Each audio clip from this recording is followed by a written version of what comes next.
But we'll go back home and take a look at the web browser. Now, this phone is powered by a 1 GHz Qualcomm Snapdragon S2 processor, and then along with that you have 512 megabytes of RAM. So performance has been pretty smooth, and of course this is a web browser, so we'll talk about data speeds in a minute. But just so you can get a look at, pinch to zoom, how, overall performance, or what overall performance is like.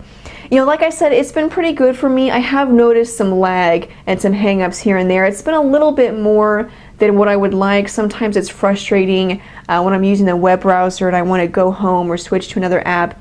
It is a little more laggy than I would like, but considering it's a mid-range device, I think you're probably going to be willing to make a few concessions since you expect that performance isn't going to be perfect. So wait for this to load up. PhoneDog.com, and we'll take a look at pinch to zoom, and then after this I'll show you some benchmark scores, so give you an idea of how the processor performs.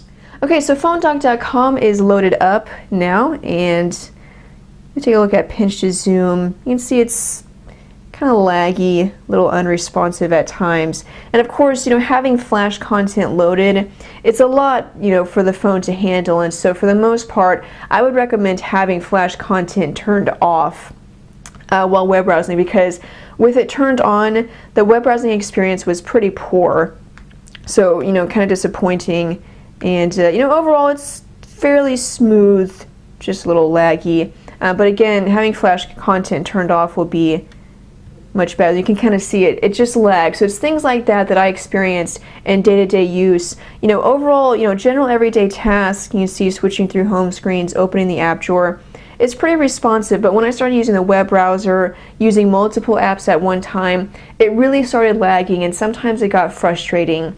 So there's something to consider, and then we'll go to Quadrant Standard, take a look at these scores. Okay, so in the Quadrant Standard benchmark, it scored a 1,209. And then we'll take a look at one other test result to give you an idea of what performance might be like. LinPack for Android. Take a look at these scores. And then on the LinPack test, we have results of 5.6 inflops at 14.9 seconds. So those are just some quick test results to kind of give you an idea of what performance is going to be like. Now, speaking of web browsing, this is a 4G device. I'll show you my speed test results. And interestingly, in testing out the myTouch Q and the myTouch, which are pretty much the same device, I've gotten much better, much faster speeds with the myTouch, and I don't really understand why. But it just goes to show that, speeds are going to vary a lot, just, phone to phone, depending on coverage in your area. So you can see these are just some of the results that I've gotten. We have 2.2, 5, and then 3. So it's a little slower than what I was expecting, after testing out other T-Mobile devices that use their HSPA Plus network. But again, it may vary. You may get speeds that are faster than this. You may get speeds that are lower than this.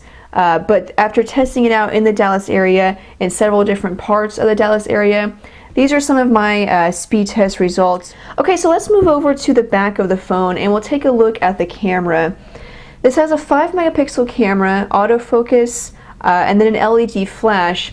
And the camera also captures 720p HD video. Now, Aaron has uploaded an HD video sample to our YouTube channel. It's also on PhoneDog.com. So you can check that out and kind of take a look at the quality and judge for yourself if it's adequate enough. But we'll talk about overall picture quality.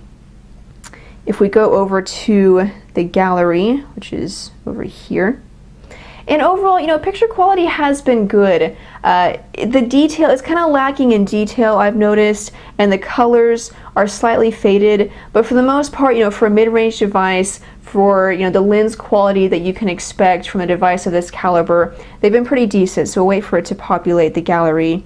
Again, you'll notice, like I was talking about earlier with the processor, there is some lag and performance is not always the best. And this is a good example of that, so we'll just wait for this to load.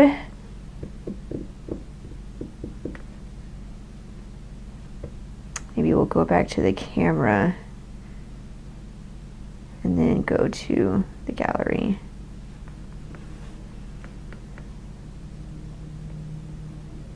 Okay, here we go. So let me go over to some pictures that were taken in daylight. So here are a couple of outdoor shots, and you can see the colors show up pretty well. They're slightly faded, but for the most part, colors show up pretty decently. And you know, really the only thing it's really lacking is detail. If you zoom in just a little bit, you're going to notice the detail is really not that great. But again, you know, for a mid-range device, it's been decent. And then here are some indoor shots, one in low light, and then another one where we added light. So you can kind of see basically the difference there. And then of course it does have a flash. Now you'll notice whenever taking pictures in a slightly dark room with the flash on, it kind of added a yellow or kind of a yellow greenish tint to it. So that was a little disappointing.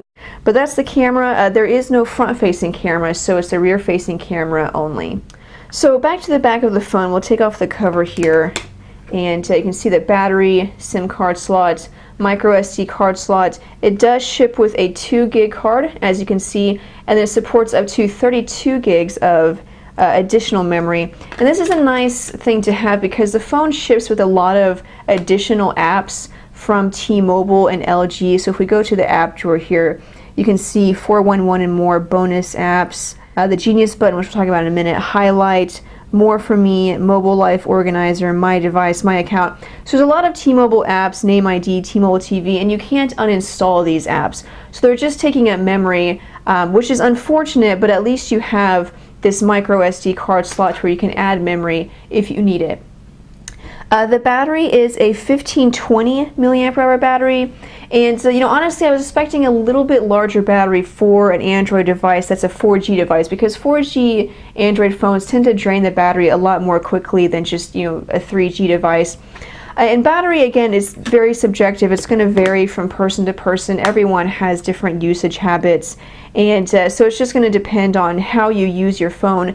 For me, in my test results, with normal use of web browsing, checking my email, having things like Twitter running in the background, I was able to get through a day, and that's a 12-hour day. So starting in the morning, and then it lasted until the evening. I did have to charge it every night, and you'll probably have to charge it every night too. Alright, so lastly I'll show you this Genius button functionality here.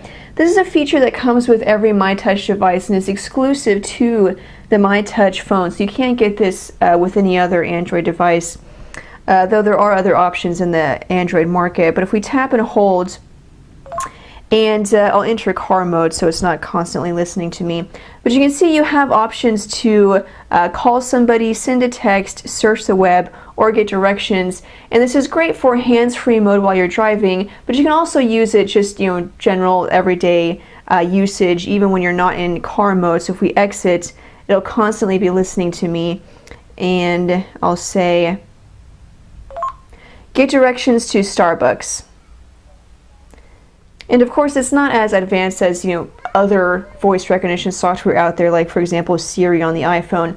But after testing it out, I've been pretty pleased with it. You can see I told it to get directions to Starbucks, and it's going to get directions to Starbucks after it finds my location. I even tested it out and did a web search for phonedog.com, and it understood phonedog.com. And after testing out other voice recognition software, sometimes phonedog isn't recognized because it's not a normal word that we use. It's not a normal term, but it was able to understand that. So that's the Genius button. It's pretty useful. Not everyone's going to use it. You can easily do a Google search and you have the voice recognition there, but it's nice to have the little shortcut right there, always available to you. So that's pretty much it, guys. It's the myTouch Q from T-Mobile. Check it out at your local AT&T store. If you need a physical keyboard, you don't have a lot of options. It seems like manufacturers are kind of going away from that form factor. But if you do want one, this has an excellent keyboard, so definitely check it out. Thanks, guys, for watching this review. If you have any questions about the myTouch Q or any other phone, you can send me a message on Twitter. My screen name is phonedog_Sydney. I'll try my best to answer your questions if I can. But thanks, guys, for watching. Keep on phonedog.com for more news, updates, and reviews. I'm Sydney, and I'll see you guys later. Bye.